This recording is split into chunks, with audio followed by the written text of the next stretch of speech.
What are the top 3 tips that you would give to startups, from true startup, right? So, putting their own seed money into a growth position, things that they miss that they need to know. So 2 of them you've already heard, right?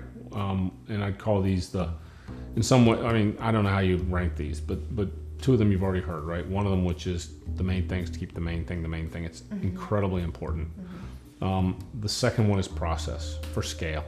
Be able to do the same thing over and over and over again and get the same answer, because that means that you don't have to think about what the outcome is going to be. Right. You simply know that if you're doing these things, you're going to get an outcome, and you know what the outcome is going to be. Right. So it doesn't matter how big the customer that you get. Right. Doesn't matter. It's the same or whatever the process is. That's right. So and that may be a little simple, but it's not too simple, right? So and I'll in fact put a military spin on it, right? Which is, in the U.S., our military is the best trained military in the world, right? Why? Because we take all of our guys and we train, and women, and we train them to not think about sort of the basics of the military situation, right? So when the bullets start flying, they don't actually think about it. They don't run. They don't think about, what do I do next? They drop, right? They drop behind the nearest tree, the nearest bush, the nearest whatever, and it's automatic. They don't have to think about it. So the result of not having to think about it is they can think about the stuff that really matters. So where the bullet's coming from, how do I defend myself, all those sorts of things. So because they've learned process, that's a true definition of process. It's automatic. You don't have to think about it. Right. So the third thing, and in some ways probably the most important thing in its own way, and again, remember, my background is finance and operations with a heavy focus on finance. So I'll admit my biases, but I've seen it in enough exits and liquidity events that I can speak from great experience here, I think. Most entrepreneurs think, if I just build a great big revenue base, it doesn't matter what it costs to build that revenue base, I'm going to be successful. Acquirers don't think that way, whether they're financial acquirers or strategic acquirers. They don't think that way. What they ask is, are you running this to be a real business, which means EBITDA, earnings before interest, taxes, depreciation, amortization, right? That's what they're thinking about. And they want to know that you are running this business for real growth, because all the things that you say don't matter really matter. They're going to have to provide those services if the business isn't providing those services. Right. So as a result, they want to know what the bottom line looks like. And you will see this over and over and over again.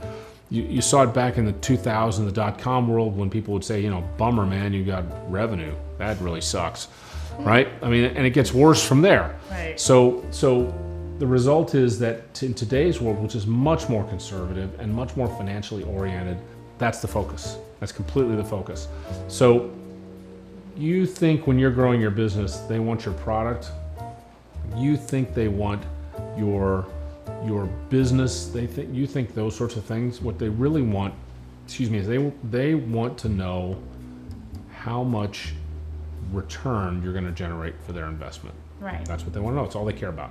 So you need to think about how to generate that return. And if you forget that, you will be in trouble in the long run. Right. And we've seen it time and time again. People who are so passionate about the companies that and the products that they've created. Shark Tank is a great example. I wrote a blog on this, where, here's this guy with a great product. Even I'm watching it saying, look, dude, if I had $500,000, I would invest in this, in your business.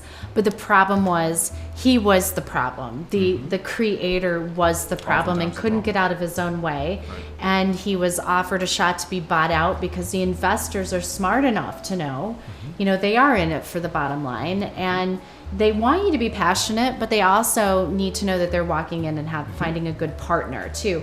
And at the end of the day, he rejected everybody. And, who knows? I haven't looked up lately to see where he's at by any means. But, even when he walked out of the room, I said, you're a fool. You needed to get out of your own way. It's one thing to love what you've created. And it is, we put our own money, our heart, and our soul into this. But if you're looking for investors and partners in your business, it's just business. It's not personal. Correct.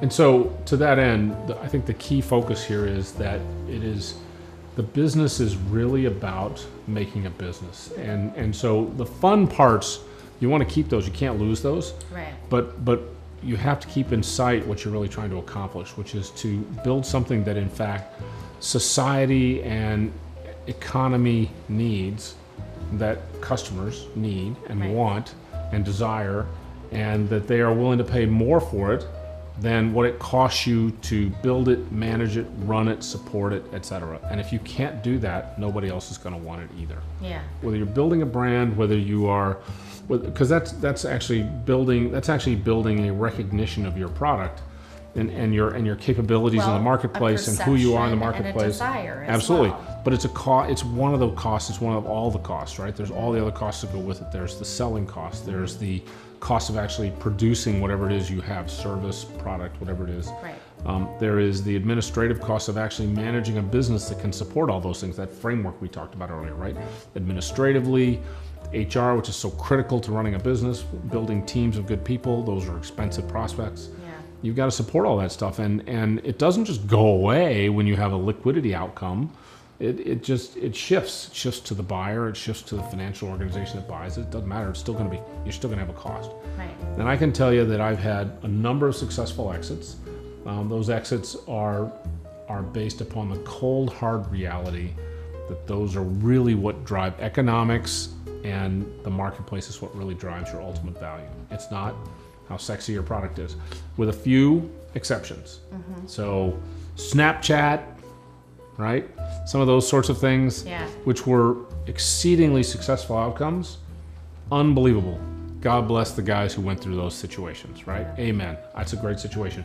But if you want to bet all your money on it, you're likely to lose. We will definitely have to continue this conversation. It is always good to chat with you. And with you.